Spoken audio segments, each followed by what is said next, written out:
GBA Consultoría y Capacitación SC presenta una emisión más del programa Los Mejores Fiscalistas de México, producido por la contadora pública Ángeles Mandujano.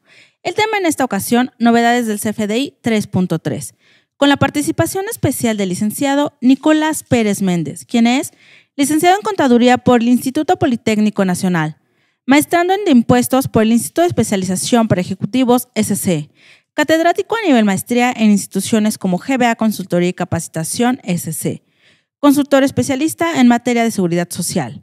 Es expositor y conferencista permanente en GBA Consultoría y Capacitación SC desde el año 2008, además de ser uno de los expositores que más cursos ha impartido a nivel nacional.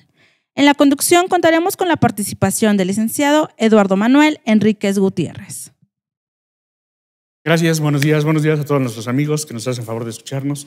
Hoy contamos aquí con la presencia de Nicolás, prácticamente de casa, pero uno de nuestros especialistas prácticamente ahora, no solamente en seguridad social, sino en todo lo que se refiere a la emisión de los nuevos CFDIs. Nico, muy buenos días, bienvenido. Hombre, Lalo, pues muchísimas gracias por darme la oportunidad de dar alguna opinión sobre el tema, ¿no? Perfecto, fíjate que entrando en todo esto del CFDI, me gustaría empezar tomando en cuenta, no sé, ¿me podrías explicar o decirme, pensando que yo no sé absolutamente nada del CFDI, a partir de cuándo lo tengo que hacer? ¿Qué es un CFDI? Bueno, bien, pues este esquema lo ha implementado desde los últimos años la autoridad fiscal. Tiene el objetivo, pues sobre todo de fiscalizar, es la emisión de un comprobante fiscal a través de medios electrónicos en este famoso formato XML. Y bueno, pues ya tiene algunos años implementándose. La novedad en los últimos meses es que la autoridad ha cambiado el formato en el cual se pretende emitir el comprobante fiscal. Considero que en esta nueva versión, la 3.3 del comprobante fiscal, entendiendo por supuesto este formato, el anexo 20 de la resolución en esta versión 3.3, bueno, pues trae cambios importantes en los que la autoridad fiscal pretende controlar, fiscalizar a los contribuyentes a través de este nuevo formato. Hay cambios relevantes en relación con la versión 3.2, cambios importantes. Y bueno, pues ¿a partir de qué fecha entra en vigor? Ya nos habían publicado a través de resolución miscelánea que esta nueva versión entraba en vigor a partir de julio del 2017 y de hecho ya es obligatorio. Ahora, no hay que confundir que existe una facilidad publicada en la página del SAT en donde se nos permite utilizar la versión 3.2. Entonces, de manera simultánea, se puede ocupar tanto la versión 3.2 como la 3.3 por facilidad publicada en la página del SAT de julio hasta diciembre del 2017. Pero de que ha entrado en vigor como obligatorio esta versión 3.3, a partir de julio del 2017, es la fecha en que ha entrado ya en vigor, en pleno, en lleno, este nuevo comprobante. Okay, entonces, mis CFDIs, déjame ponerle entre comillas facturas, que yo tendría que estar emitiendo a partir del día 1 de enero de 2018, ya tienen que estar totalmente con CFDI 3.3. Así es. Ya ahorita que están conviviendo el CFDI 3.2 y el 3.3, prácticamente el 31 de diciembre se muere el 3.2 y totalmente tengo que empezar a facturar o a ocupar el CFDI 3.3. Es correcto. ¿Sí? Es correcto. Ahora esto, prácticamente estamos igualando el término CFDI a factura, que es básicamente lo mismo. Entonces te iba a preguntar, ¿quiénes estamos obligados a emitir ese CFDI? Bien. Es algo muy importante que debemos de tener claro. De repente vemos sin discriminar qué personas están obligados a emitir el comprobante y hay que recordar que el origen para la emisión de este comprobante fiscal son las leyes, no el código, no la resolución miscelánea, no la página del SAT. Entonces, cuando yo me ubico en un supuesto, hablando en términos generales, impuestos sobre la renta, IVA y IEPS, cuando veo el supuesto de causación del impuesto y cuando el capítulo correspondiente que me establece la causación de dicho impuesto me obliga a emitir el comprobante fiscal, es cuando tengo que estar contemplando qué requisitos en términos de código, qué requisitos en términos de resolución, en términos de la propia página del SAT, estoy obligado a emitir. Entonces, primero tengo que ver causo ICR, causo IVA, causo IEPS, y entonces por consecuencia tengo que ver el capítulo correspondiente a obligaciones y si en esas obligaciones me obligan a emitir el comprobante fiscal. Para verlo desde este punto de vista, prácticamente todos estamos obligados a emitir el CFDI o el comprobante fiscal. Un ejemplo de quién no estaría obligado. Por ejemplo, como regla general, todas las personas que obtengan ingresos para efecto de impuestos sobre la renta, existen diversos capítulos en los que nos obligan a emitir un comprobante fiscal. Uno de los ejemplos que me gusta mucho mencionar es, por ejemplo, cuando una persona física le hace un préstamo a una persona moral, para efecto de impuestos sobre la renta, debe quedar clarísimo que es un ingreso acumulable. El monto del interés que yo te cobre como persona física a la persona moral, que no forme parte del sistema financiero, es un ingreso acumulable para efecto de impuestos sobre la renta. Sin embargo, para el propio capítulo de intereses, esta persona física no tiene la obligación de emitir comprobantes fiscales.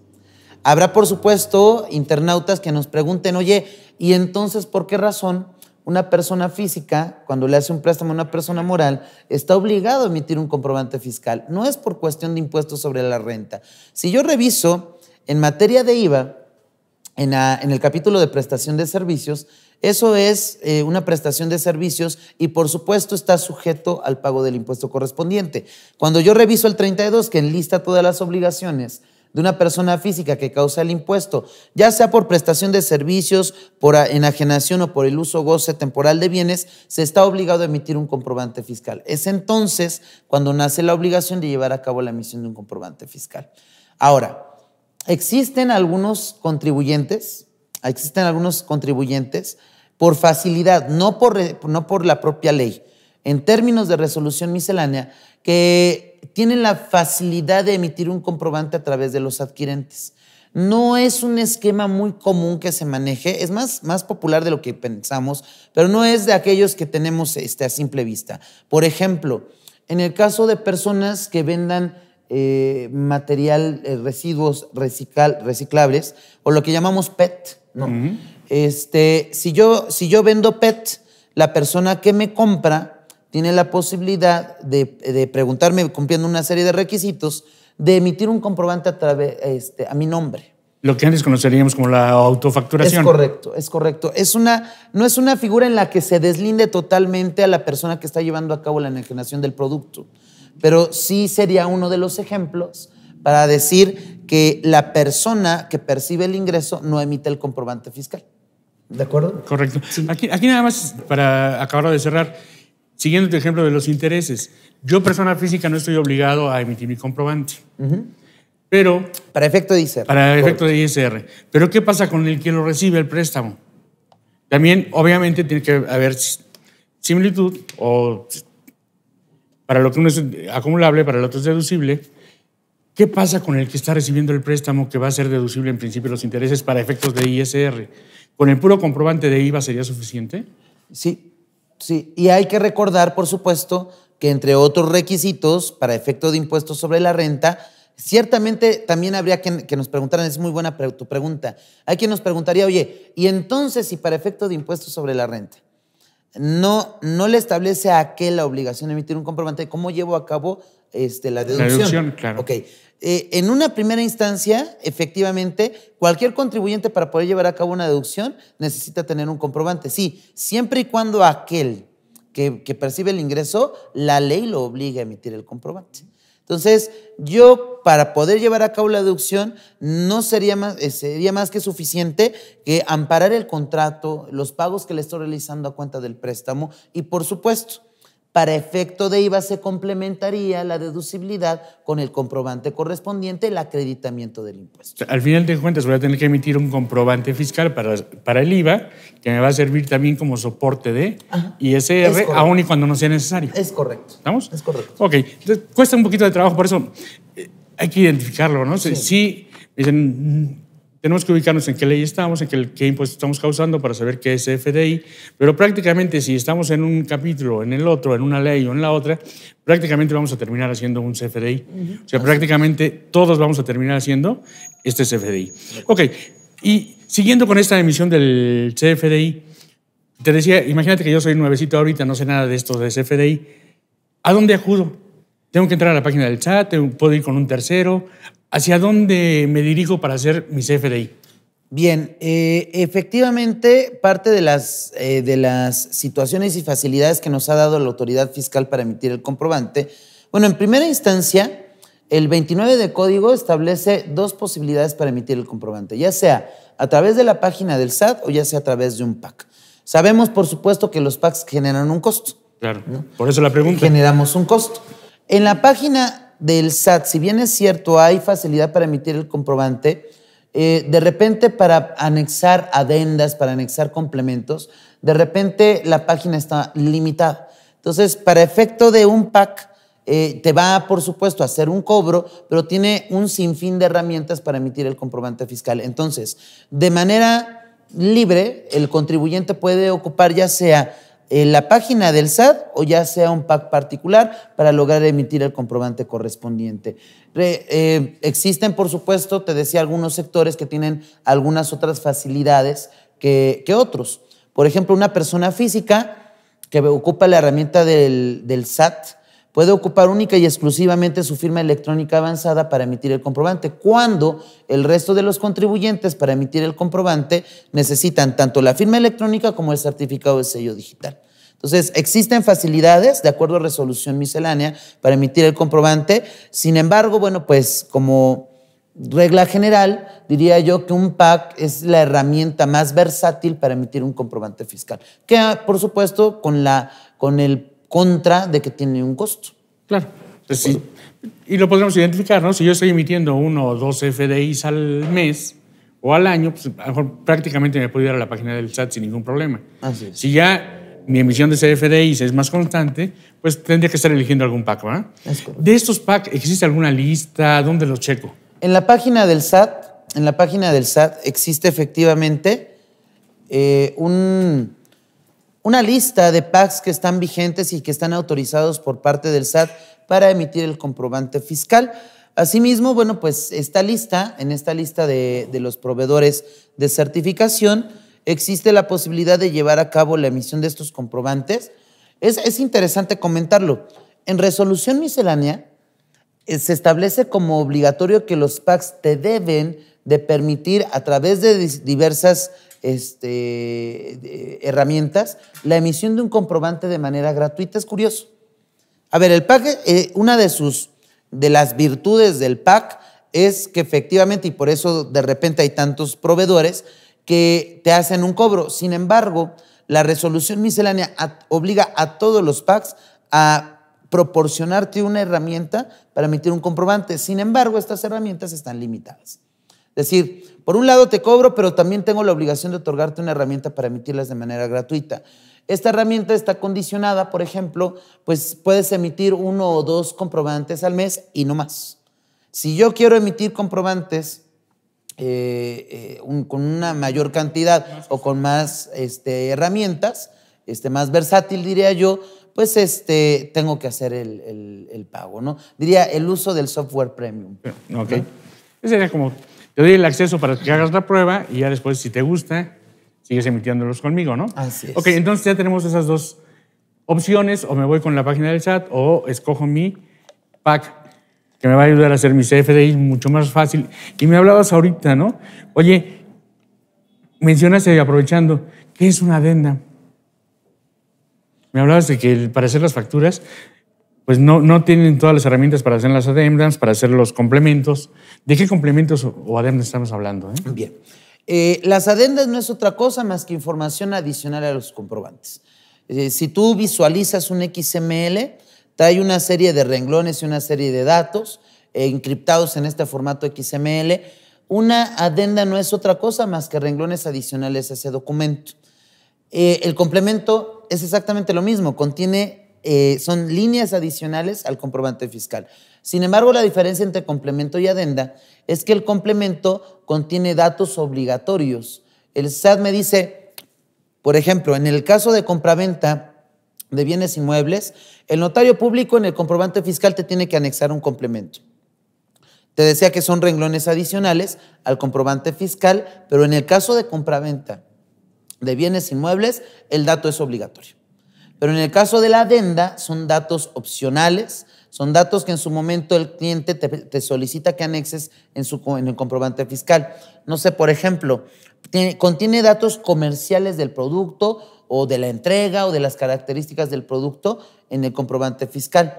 no sé, le puedo pedir, por ejemplo, si tú vendes algún tipo de ropa, te puedo pedir que me indiques en tal sucursal, bueno, en esta adenda, indícame de qué color me entregaste el producto, cuántas cantidades, de qué tallas, ¿no? En otras palabras, eso mismo sería lo que, regreso a las facturas de papel, antes le poníamos el concepto en la parte de arriba y cualquier otra cosa abajo, ¿no? Te entrego tantas en tal sucursal, tantas en tal sucursal, tantas de tal talla, no sé si fuera el mismo concepto, ¿no? Pero, hablando de un lote, ahí podríamos estarlo abriendo.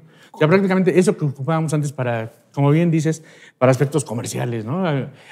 O algunas aclaraciones, algunos datos extras que yo necesite manejar con mis clientes o con mis proveedores, ahí les puedo pedir que los agreguen. Correcto. ¿Vale? Correcto. Ok, perfecto. Entonces, ya que estábamos viendo esta parte de con quién voy a emitir mi CFDI, también valdría la pena, ¿qué pasa con lo de mis cuentas? ¿Yo puedo emitir CFDIs entrando a mis cuentas? Sí.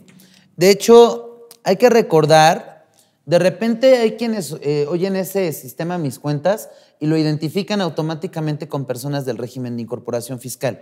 Y si bien es cierto, este sistema sirve para cumplir diversas obligaciones en el caso de estos contribuyentes, también es cierto, y hay que recordar, que hay otros contribuyentes que pueden ocupar este medio para cumplir con otras obligaciones.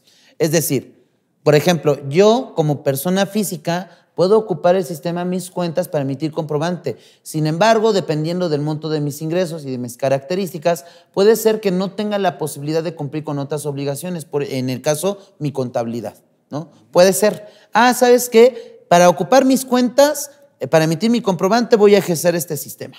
Pero para llevar mi contabilidad quiero ocupar un software completo porque me hace falta para efectos de préstamos, para efectos de información financiera, etcétera. Yo quiero ocupar otro sistema independientemente al sistema Mis Cuentas. Entonces, puedo ejercer el sistema Mis Cuentas para emitir el comprobante y puedo ocupar un medio completo de llevar contabilidad, un sistema contable completo para llevar a cabo mis registros contables. Hay que recordar, por supuesto, que el sistema Mis Cuentas es una facilidad fiscal para cumplir con la obligación contable. No quiere decir, por supuesto, que yo diciendo mis cuentas, ocupo mis cuentas para llevar contabilidad, pues ya me desahogo, me despreocupo de cumplir mis obligaciones contables. Es, por favor, totalmente independiente. Esta es una facilidad fiscal. Así es. Que de hecho es lo que te iba yo a decir ahorita, ¿no? Y vale la pena que lo aclaremos. Yo tengo la obligación de llevar contabilidad completa. ¿Por qué? Porque otras leyes me lo marcan, Código de Comercio, sociedades mercantiles, etc. Y después tengo que llevar ciertos registros contables para pagar impuestos. Claro. Que esos ciertos registros contables están dentro de mis cuentas. Pero todo lo que tiene la autoridad en estos sistemas nunca, o hasta cuando menos hasta ahorita, cumple con los requisitos completos para llevar contabilidad. Es correcto. O sea, si yo, vamos a pensar, incluso un RIF, como bien decías ahorita, un RIF que está llevando mis cuentas, también tiene la obligación de llevar contabilidad para efectos financieros, por el otro lado, para efectos de Código de Comercio, ¿no? Básicamente. Entonces, sí que quede claro que el RIF no cumple con todos los requisitos de llevar contabilidad. Como bien lo decías, ¿no? Es una facilidad fiscal para efectos de pagar impuestos. Es correcto. Ok, entonces, ya hablando de este CFDI, ¿qué requisitos me va a pedir? Independientemente de que entre al Mis Cuentas, a un PAC, al del SAT, ¿qué requerimientos tengo para poder llenar ese CFDI? Híjole, yo creo que aquí es amplísimo. Vamos a hacer un pequeño resumen de los campos que más han llamado la atención en cuanto a los comprobantes, porque pues lo que pretende la autoridad a través de las diversas claves que ha implementado en este comprobante fiscal, pues es la fiscalización, decíamos desde el inicio, es la fiscalización, hay muchos campos que hay que estar llenando.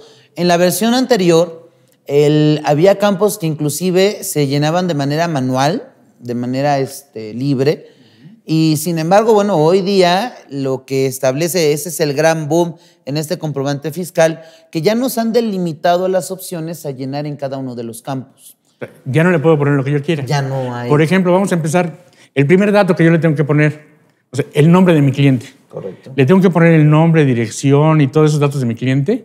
¿O solamente, como ya manejábamos desde antes con el puro Registro Federal de Contribuyentes, RFC, ya es suficiente? Pues mira, es una costumbre que se nos estén pidiendo datos que no tendrían que llevar el comprobante fiscal, no como datos obligatorios. Si quiero, por ejemplo, controlar mi factura por el nombre, a lo mejor le puedes pedir a tu proveedor, échame la mano, ponle tu nombre, porque a lo mejor me cuesta trabajo estar identificando tu RFC, ¿no?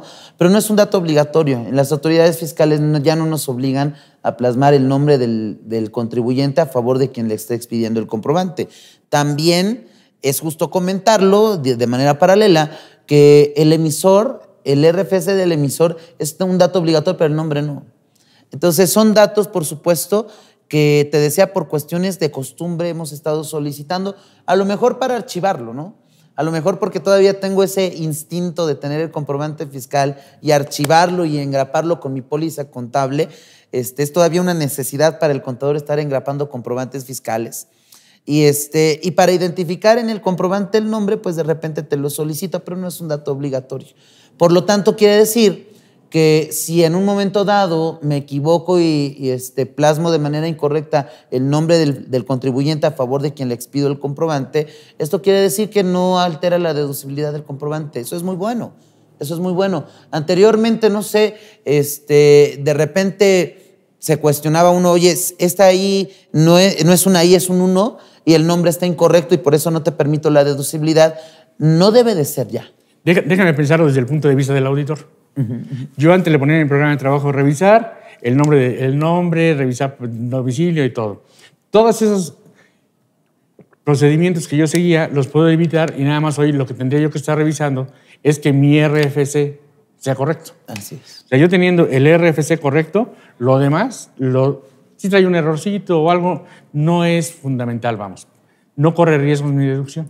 Bueno, en el RFC hay que tener cuidado, pero en el nombre. Estando correcto el RFC, los demás datos adicionales que yo esté pidiendo, no corre riesgo mi deducción. Así es. Entonces, toda esa revisión que hacía, la puedo resumir nada más a revisar que los RFC sean los correctos. Revísame a conciencia los RFCs, correcto. Ok, entonces, siguiendo esa estructura, ¿qué más me pide el CFDI que le ponga? Creo que venía la parte esta de la forma de pago, ¿no? Sí. ¿Cómo me van a pagar? Fíjate que ese es un tema muy interesante. Yo creo que por experiencia, muchos de nosotros tuvimos en este campo dificultades. Para empezar, en la versión anterior había un error de referencia. En forma de pago nos pedían que señaláramos si el pago era en una sola exhibición o en parcialidades. Eso decía el anexo. Sin embargo, cuando tú verificas el Código Fiscal de la Federación, específicamente, es el artículo 29, fracción séptima, inciso C, habla de que la forma de pago, y hacía referencia al pago en efectivo, cheque, transferencia. Bueno, ese es un comentario que definitivamente en la versión actual hay que palomearle a la autoridad fiscal porque hizo una corrección. Hoy día hay que señalar en forma de pago si el pago es en una sola exhibición o en parcialidades. Te decía que por experiencia, yo creo que muchos de nuestros internautas contadores vivieron esta situación. De repente había clientes que nos solicitaban que señaláramos el pago en una sola exhibición. Ponle pago en una sola exhibición. Y te voy a pagar en determinado plazo. Y entonces llegaba el plazo y el cliente terminaba pagándote de la forma que pudiera, ¿no? Te pagaba, no sé, a 1000 mensualidades, terminaba pagándote semanalmente el total del comprobante. Y entonces surgía la pregunta, ¿qué pasaba con ese comprobante? ¿Va a ser deducible? ¿Tengo que cambiarlo? En fin. Cosas que pasaban en la práctica. Hoy día debe de quedar perfectamente claro en el comprobante pago en una sola exhibición que la clave que nos dice el anexo en relación con el catálogo que nos ha publicado la página del SAT, la clave es la clave PUE, pago en una sola exhibición. Entonces, esta leyenda se plasma en el comprobante si y solo si te pagan el total de la contraprestación del comprobante antes de la fecha en que expides el comprobante fiscal. Entonces, a lo mejor te tardas 3 segundos en pagarte, en cobrarme, sí. Pero si yo te pago después de que me has expedido el comprobante, ya no es pago en una sola exhibición. Ok, vamos a la práctica comercial, porque aquí es donde tenemos que ponerlo, ¿verdad? Porque sí dice la ley eso, pero yo tengo que ajustar a lo que estoy haciendo en mi compañía. Entonces, yo ahorita, viendo mi parte de control interno, mi forma de trabajar en la compañía, yo tendría que decirle a mis clientes, primero pasa a la caja y después pasas a facturación. Sí. O sea, primero me pagas y después te emito el CFD y ya si es a crédito ahorita tú me dirás. Entonces tengo que Digo, para irnos ajustando también en la práctica de la compañía, cambiar esa práctica. Sí. Porque antes, muchas veces, primero hacía yo el CFDI o la factura y después me pagaban. Y le ponías al sello, ¿no? Pagado. Al comprobante fiscal. Sí, exactamente. Sí, así pasó. Entonces, viene el cambio de estructura. Entonces, primero me pagas y después te emito el CFDI. Es correcto. ¿Para qué? Para evitar riesgos. Sí. Digo, obviamente habrá compañías pequeñitas que lo podemos hacer, compañías pequeñitas que no lo puedan hacer, pero sí tomar en cuenta esa parte, ¿no? Primero tiene que entrar el dinero a caja. Ajá. Y eso va de la mano también, déjame ponerlo aquí con registros contables. ¿Qué registro contable tendría yo que hacer? Estoy vendiendo y tengo que estar cargando a clientes. Claro, y cuando siempre. ya vamos a esa parte, que me sirve también incluso para hacer estados financieros y todo lo nuevo que tenemos en normas de información financiera, porque tenemos que ligar forzosamente los impuestos con las normas de información financiera. Entonces, todas mis ventas tienen que pasar por clientes. Fíjate que hay muchos, y tú lo sabes, de repente tenemos muchos contadores que no tenemos la costumbre de llevar a cabo ese reconocimiento contra clientes. Sí, efectivamente, yo creo que esa es una recomendación que le tendríamos que hacer a todos nuestros internautas, a todos los contadores. Esto se establece como obligatorio.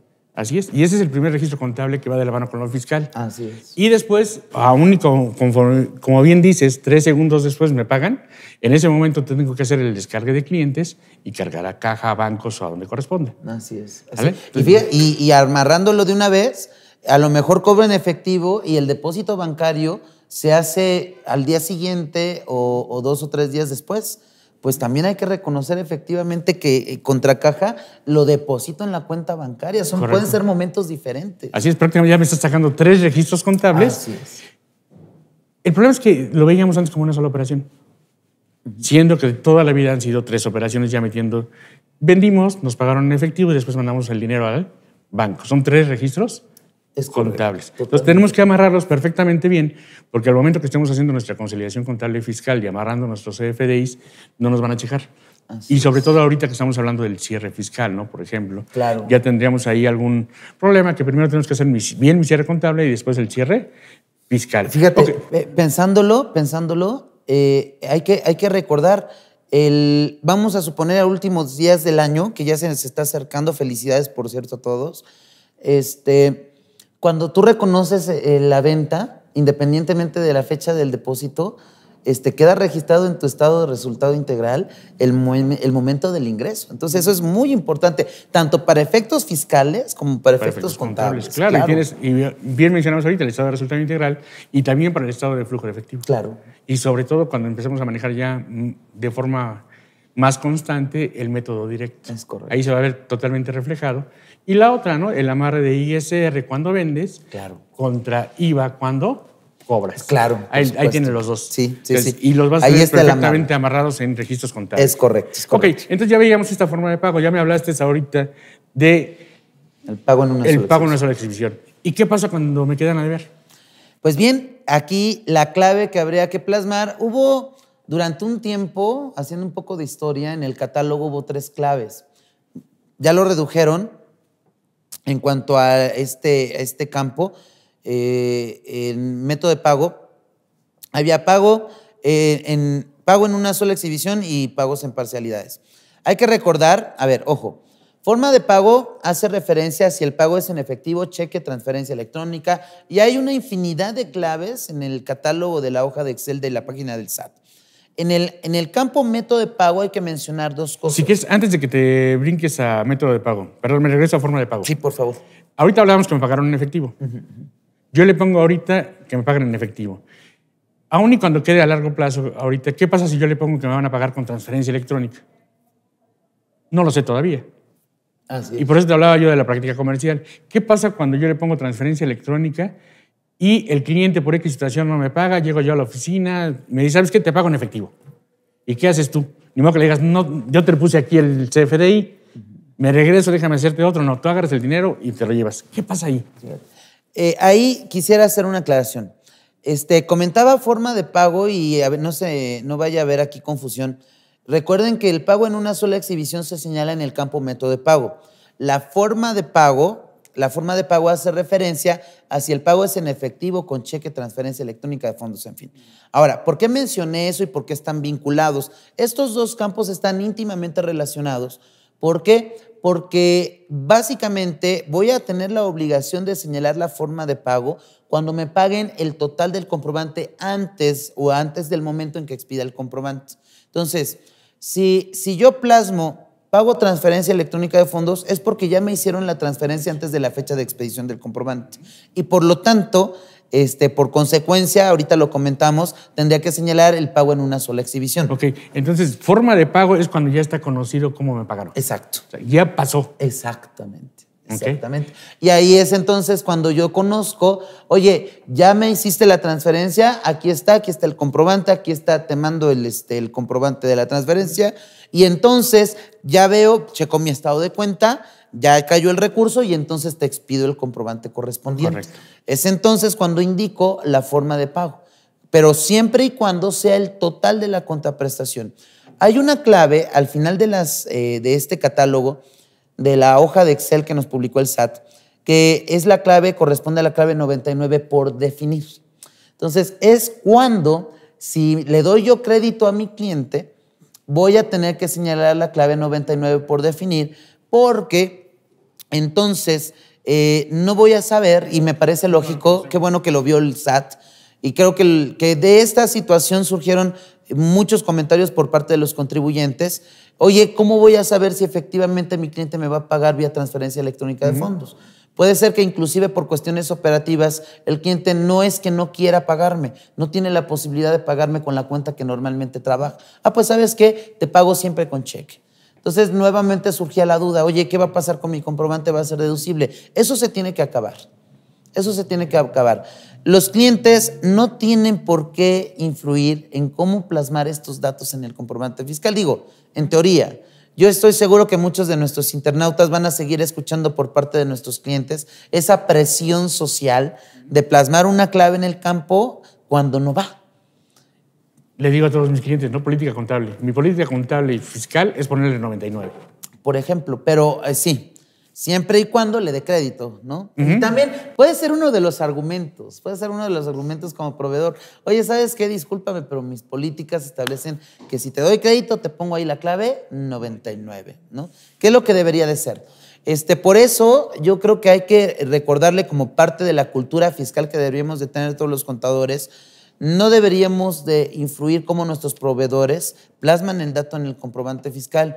Y esto, recuerden, siempre comento, si al ratito por una cuestión X o Y a mi proveedor lo multan, no voy a estar pagando la multa por haberle obligado a plasmar una clave que no iba. Entonces, hay que hacerse responsable de las claves del comprobante como emisor. De hecho, el código lo establece expresamente. Y siempre ha sido así. Así debería de ser, correcto. Me estabas hablando de método de pago. Bien, ya decíamos que la forma de pago y el método de pago van íntimamente relacionadas. ¿Por qué? El sistema contable, de facto, yo estoy seguro que ya todos lo tienen contemplado así. Cuando yo plasme en el campo forma de pago, 99 por definir, el sistema automáticamente me va a señalar el método de pago, la clave PPD. Es decir, esto ya ni siquiera te lo pregunta el sistema. Tú le pones en forma de pago 99, ¿por qué? Porque no te ha pagado y no conoce la forma en la que te va a pagar el cliente. Automáticamente el método de pago le va a poner la clave PPD, que significa pago en parcialidades, pago diferido. Entonces, como va íntimamente relacionado, porque no me han hecho el pago total de las contraprestaciones antes de la fecha de expedición, van a plasmar forma de pago 99 y automáticamente la clave PPD. Ahora, aunado a lo que habíamos comentado, la clave pago en una sola exhibición solo se señala si te pagan el total de la contraprestación antes de la fecha de expedición. Entonces, por ejemplo, si a mí me van a pagar el total de aquí a 15 días, no puedo ponerle pago en una sola exhibición. Así es. Tengo que ponerle PPD. Así es. ¿Vale? Es correcto, es correcto. Entonces, también, por favor, hay una equivocada idea, si me permites comentarlo. Hay una equivocada idea y creo que esto lo generó la propia autoridad fiscal. Hay que tener mucho cuidado. Recuerden, por favor, que el hecho de plasmar esa leyenda para el emisor no le crea la obligación de causar el IVA en caso de que lleve el comprobante dicho impuesto. La autoridad fiscal de repente en diversos foros ha declarado que cuando el emisor del comprobante señale pago en una sola exhibición, él va a considerar que el IVA en dicho comprobante ya está causado. Entonces, no debemos de entender, por favor, también los clientes, que si por un lado a aquel ya le consideran trasladado el impuesto, yo como pagador del mismo ya puedo considerar el IVA acreditable. Esto es falso.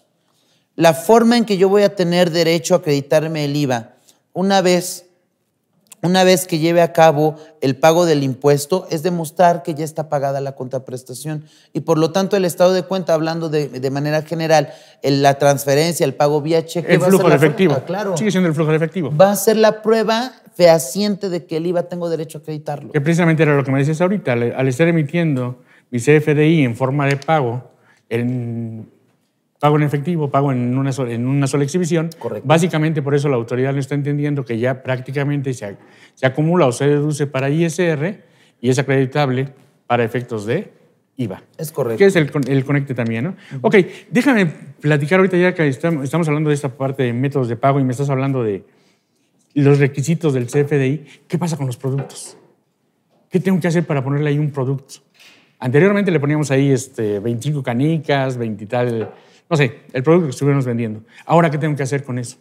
Bien, pues seguramente, como bien ubicamos muchos de nosotros, en esta nueva versión la autoridad fiscal ha publicado un catálogo, que es justo decir que el catálogo no es publicado por el SAT, no es únicamente una publicación del SAT. Fíjate que eso es bien interesante y bien importante mencionarlo, porque de repente vemos muchas gentes que hablamos que vienen X nombres que no entendemos, X situaciones que no acabamos de saber por qué la pusieron ahí. Y entonces es bien importante que tú me digas, aprovechando que estás aquí, ¿de dónde salió ese catálogo?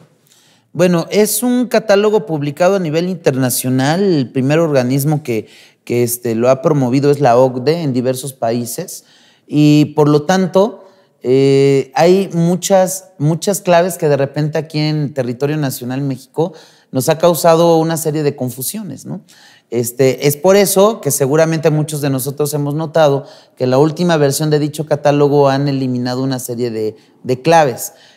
Como tú bien comentabas hace ratito, había todavía una clave ahí de trata de personas. Pero si yo lo manejo en el contexto nacional, de repente decimos, bueno, pues, ¿por qué voy a facturar en este concepto, no? Así es. De repente podríamos interpretar, están legalizando la trata de personas. Sí, pero bien mencionabas ahorita. Oye, es un catálogo de la OCDE. Y también recordemos que para hacer las traducciones, que de repente los catálogos y todo esto que estamos manejando ahora se hicieron básicamente en inglés, ya sea británico o americano, hubo equipos que se formaron para hacer las traducciones. Y estos equipos se formaron por gente de España, gente de Colombia, gente de Venezuela, Argentina, Brasil, México. Y obviamente en México trata de personas, lo entiendes así, ¿no? Hasta nos da risa. Oye, sí, ¿qué le voy a poner te voy a yo? facturar por trata ¿Sí? de personas. Entonces, ¿qué tendríamos que hacer? Sí, Bien decías ahorita, tendría que ir al diccionario de cada uno de esos países para ver qué significa trata de personas. Y en alguno de ellos vamos a encontrar que la trata de personas es exactamente igual que el outsourcing, así es. la prestación de servicios. Así es. Y entonces ahí es donde hace el clic. Que sí, vale la pena. Yo creo que aquí fue un acierto, por ejemplo, en la parte de normas internacionales de auditoría, normas de información financiera. Te dice que las normas deben de ser leídas en el idioma de origen. Entonces estaríamos hablando del inglés británico. Claro. Aquí valdría la pena que le pusieran también en el catálogo que se tiene que leer en el idioma de origen para que lo entendamos. Claro.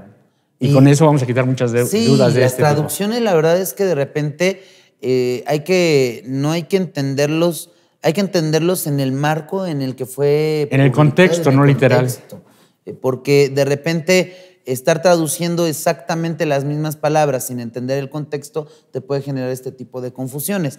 Pero bueno, yo estoy seguro que como parte de estos antecedentes, hoy día muchos de nuestros colegas contadores ya se percataron que el nuevo catálogo ha sido reducido porque tenía una serie de conceptos que, bueno, yo también le hubiera reprochado al SAT. ¿Por qué no le diste una revisada? Lo enmarcas en nuestro sistema. El contexto nacional. Nuestro contexto nacional y ya publicas un catálogo y de repente pues lo publican. ¿Sí? A mí me gustaría que le echaran un vistazo antes de publicar. De repente, aunque no es el tema, nada más para hacer la mención, recordemos que muchos de los cambios que estamos viviendo, tanto en la parte normativa contable como en la parte normativa fiscal, no nacen en México, sino nacen a través de acuerdos internacionales. Por eso es que vemos, por ejemplo, muchos países, o la gran parte de los países, como tú decías ahorita, los miembros de la OCDE, pues todos ellos están entrando en la parte de facturación electrónica. Todos ellos están entrando en que se vuelven prácticamente parte de la legislación fiscal, las normas de información financiera. Pero todo esto es a través de acuerdos internacionales. No es que surja o a alguien se le ocurrió aquí en México. Es parte, al inicio me decías, para controlar a la gente que nos está pagando impuestos, la gente que está haciendo las deducciones, pero no solamente en el México, sino es a nivel mundial. Ok, continuamos entonces ya con este pequeño paréntesis hablando de tus catálogos. ¿Qué pasa con estos catálogos de producto?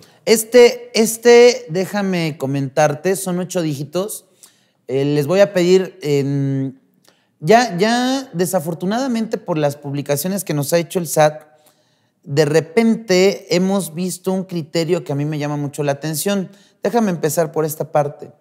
Yo he comentado muchas veces que esta clave va a ser muy complicado que nos multen. Sin embargo, en las últimas publicaciones que nos ha enviado el SAT, de repente, como que siento cierto grado de amenaza. Nos han dicho en estas publicaciones, seguramente muchos las hemos recibido en nuestro correo electrónico, donde dice que a través de este comprobante fiscal ya se han publicado facilidades, se pretende llevar a cabo una fiscalización, nos van a otorgar facilidades en un futuro, no nos dicen cuándo, pero que va a haber una serie de facilidades, se van a eliminar declaraciones informativas, etc. En la última publicación del SAT relacionado a estos comprobantes, el día 22 de noviembre de este año, 2017, nos han publicado que se pretendían varias facilidades. Entre ellas, bueno, pues esta prórroga supuestamente debería de haber entrado en diciembre el comprobante fiscal y un complemento que al ratito esperemos nos dé una oportunidad de platicar. Pero bueno, esto debió de haber entrado en diciembre. Hubo una prórroga. Y asimismo en esta publicación nos dicen que no va a haber sanciones por plasmar la clave del producto de manera incorrecta hasta junio del 2018.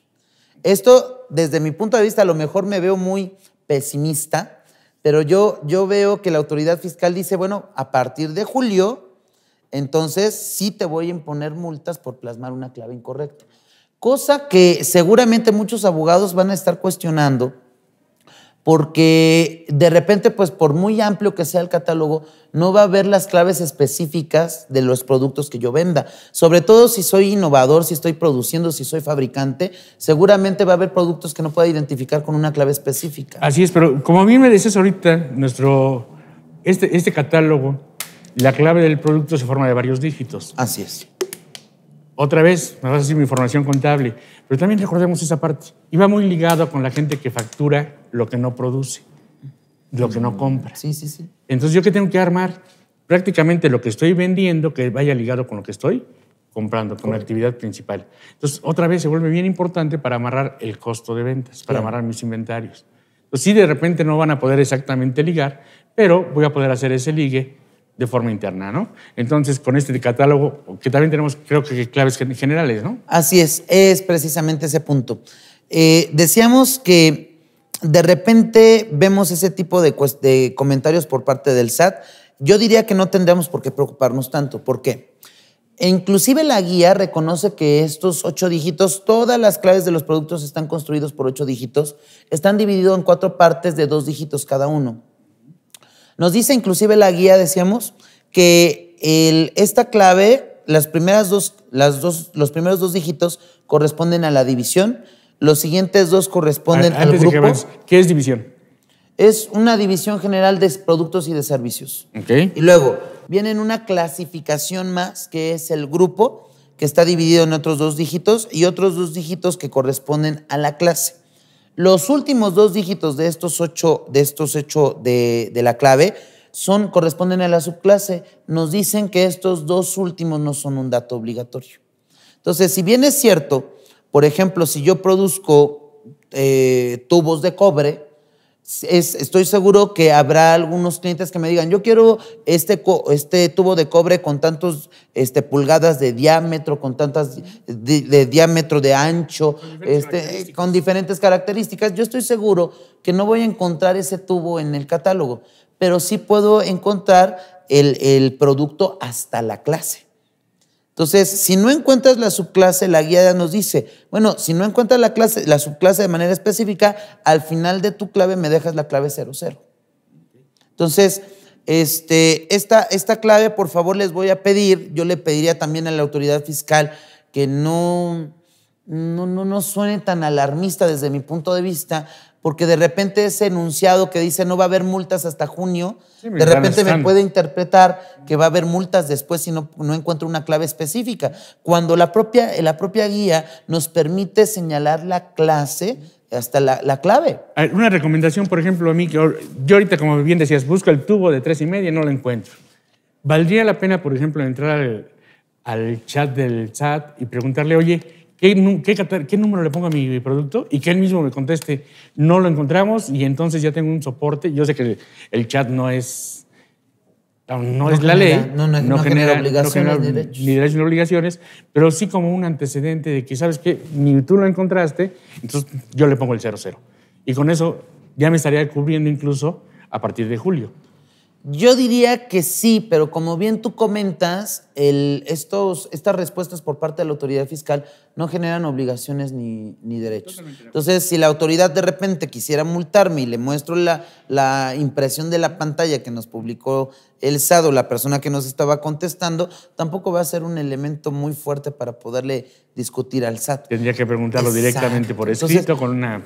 Yo ahí, por favor, yo le pediría, invocaría a alguna persona que esté contactada con el SAT. Nosotros mismos tendremos que estar en contacto con la autoridad, pues que respete lo que está diciendo la guía. Oye, oblígame sí a plasmar la división, el grupo y la clase, pero la subclase es muy ambigua, muy amplio el concepto. Sí, entonces, y decías, ¿no? Tenemos 50 y tantos mil productos que hay que estar buscando. Así es. Buscar cuál es el que más se ajusta a nuestro producto, ¿no? Con esta parte. Déjame brincar a los siguientes campos de nuestro CFDI. ¿Qué pasa con la clave de la unidad de medida? También ha tenido problemitas. Sí, también son 2.400 claves las que están publicadas en el catálogo. Y por supuesto surge la duda que siempre tuvimos en su momento, ¿qué va a pasar si yo presto servicios? No se preocupen, en el catálogo hay unidades de servicio por tiempo, por periodo, en fin. Entonces habrá que buscar, y sobre todo considero que también habrá que consultar al SAT, hay que ponerlo a trabajar. Porque hay de repente claves que sí nos van a causar mucho conflicto. En ciertos sectores, en ciertos servicios, habrá que consultarlo. La verdad es que es muy amplio estarlo comentando. Me he fijado que hay amperes por segundo, amperes por horas, amperes por periodos. Entonces, sí son campos muy específicos, sí va a haber muchos conflictos. Lo más recomendable será acercarse con las autoridades fiscales. También hay un buscador para unidades. Para unidades.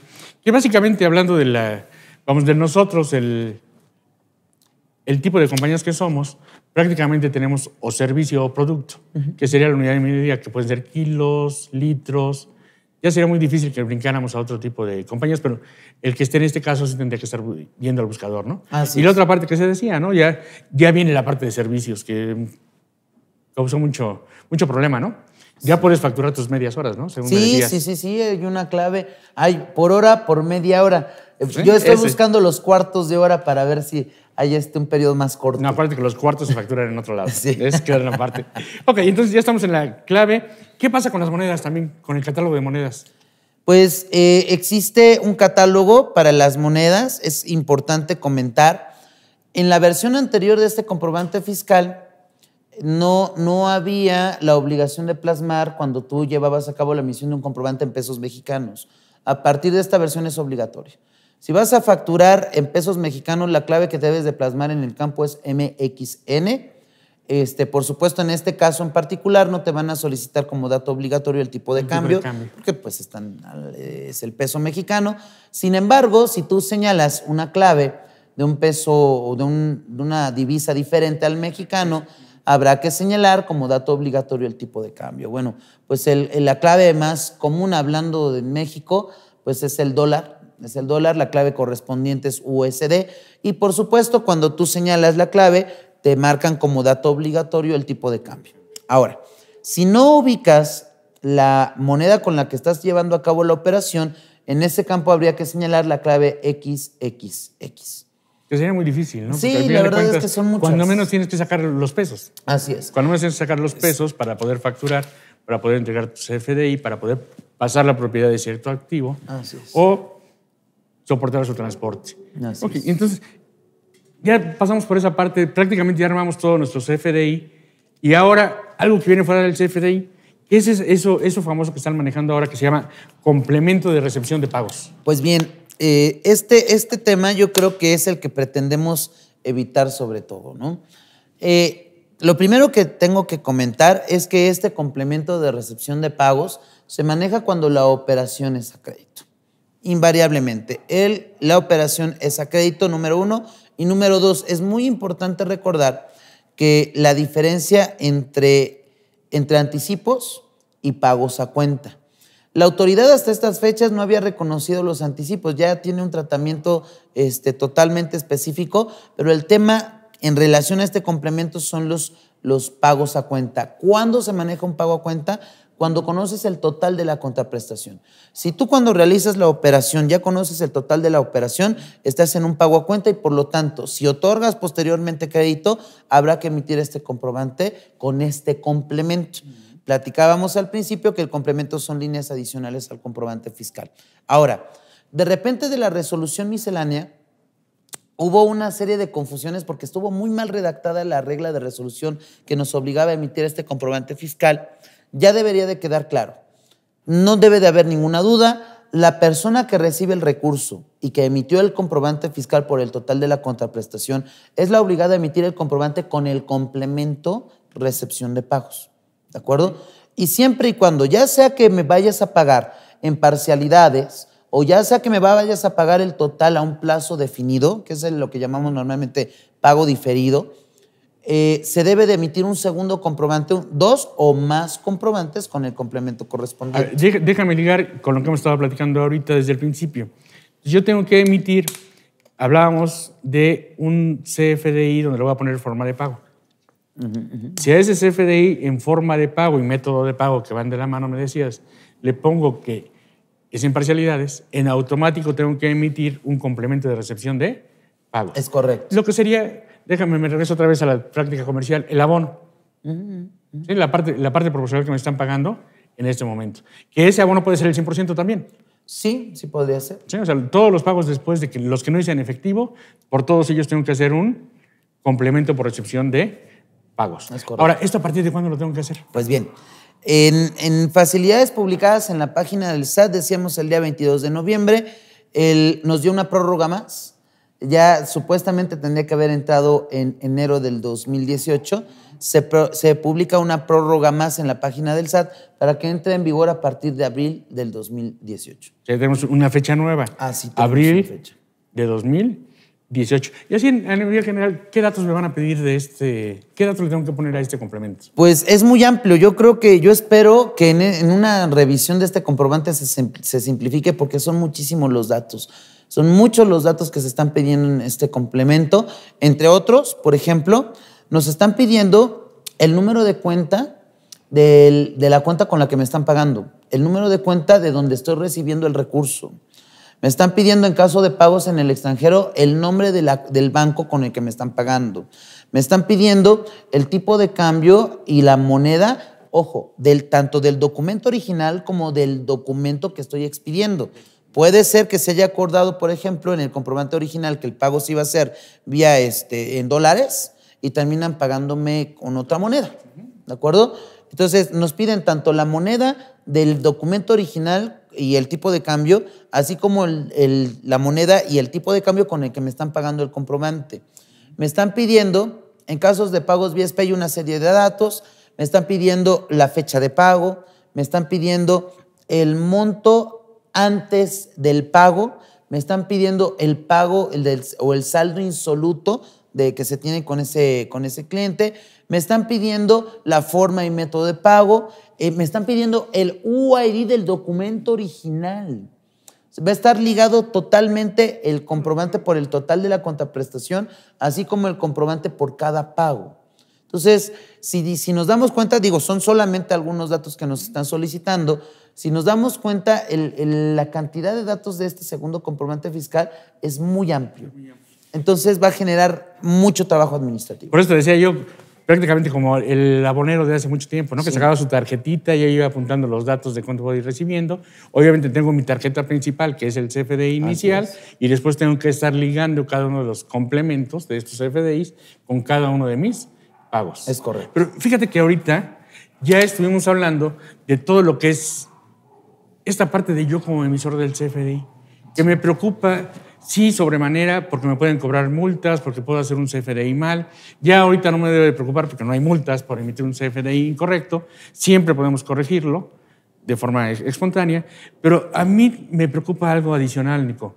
Fíjate que todos estamos preocupados, y les he comentado, en esta parte del CFDI, que es la parte de acumular los impuestos. A mí me preocuparía en mi compañía qué tengo que cuidar para hacer deducibles estos CFDIs. O sea, yo como receptor del CFDI, ¿qué tengo que cuidar?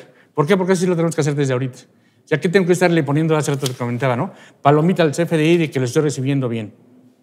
Okay. ¿Qué cuidamos? O sea, yo, déjame ponerlo así, el que voy a hacer deducible el CFDI, no el que lo voy a acumular.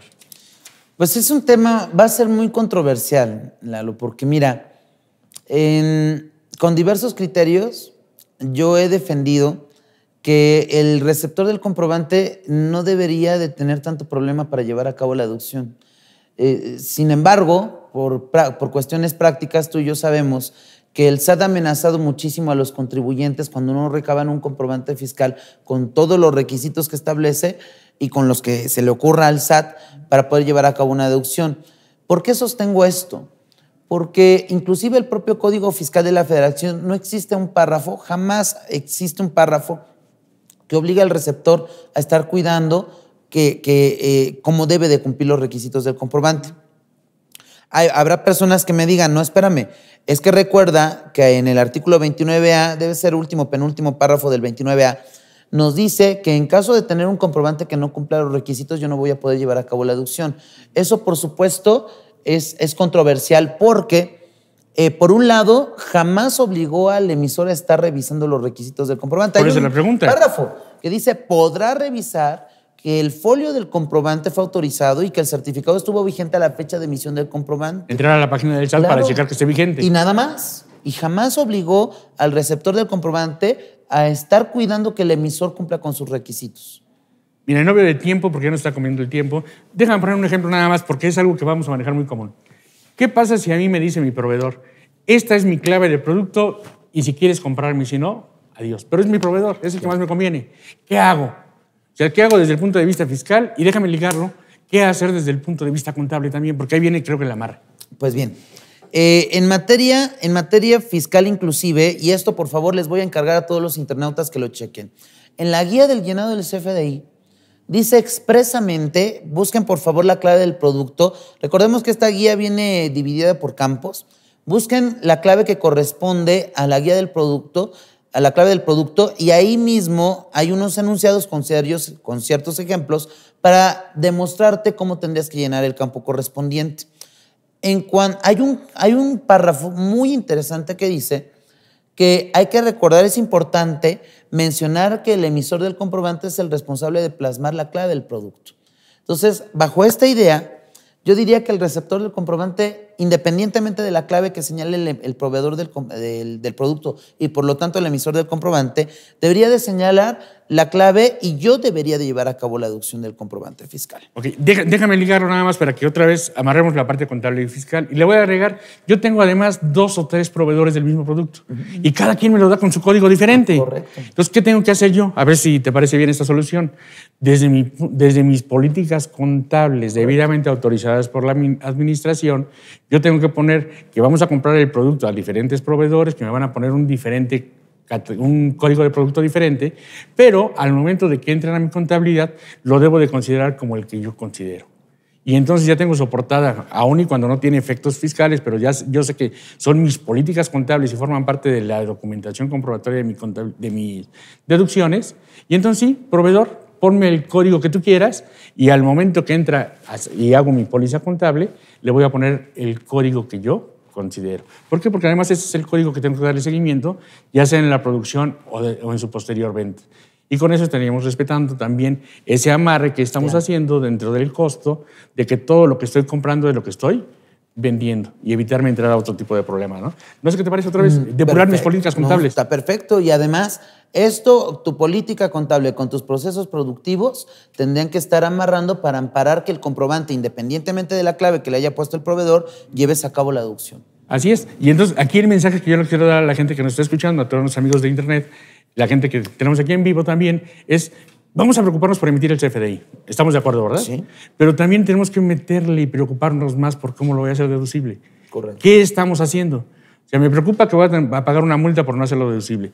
¿Y qué me preocupa si corre riesgo mi costo de ventas al estarlo registrando incorrectamente? Correcto. Ahí es donde tenemos que ser más específicos, ponerle un poquito más las pilas. No sé qué opinas en esa parte, Nico. Totalmente. Contadores, hay que amarrar todo, hay que tener bien sustentada la deducibilidad, no solamente el comprobante fiscal, registra, provisiona correctamente para que reconozcas los momentos en que estás aplicando a nivel contable y amárralo con lo que tenemos para efectos fiscales.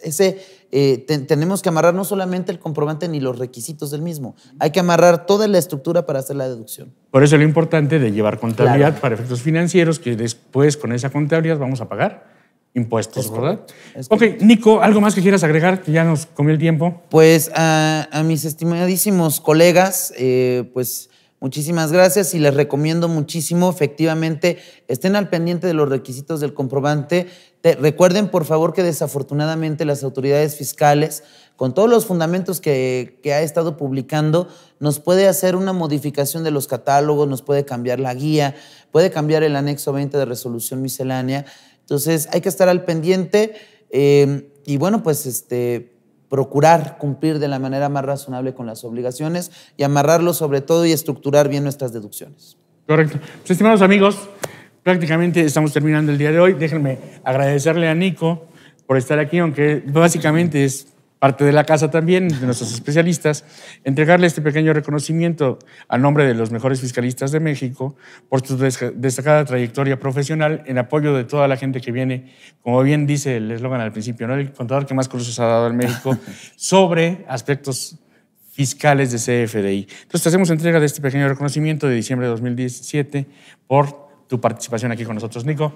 Muchísimas gracias a nuestro amable auditorio. Le agradecemos mucho también de nuestra parte, que creo que es la última vez que salimos nosotros en este año, desearles un feliz año, una feliz Navidad y los esperamos en nuestra próxima emisión. Muchas gracias, buenas tardes, que la pasen muy bien. Gracias, hasta luego.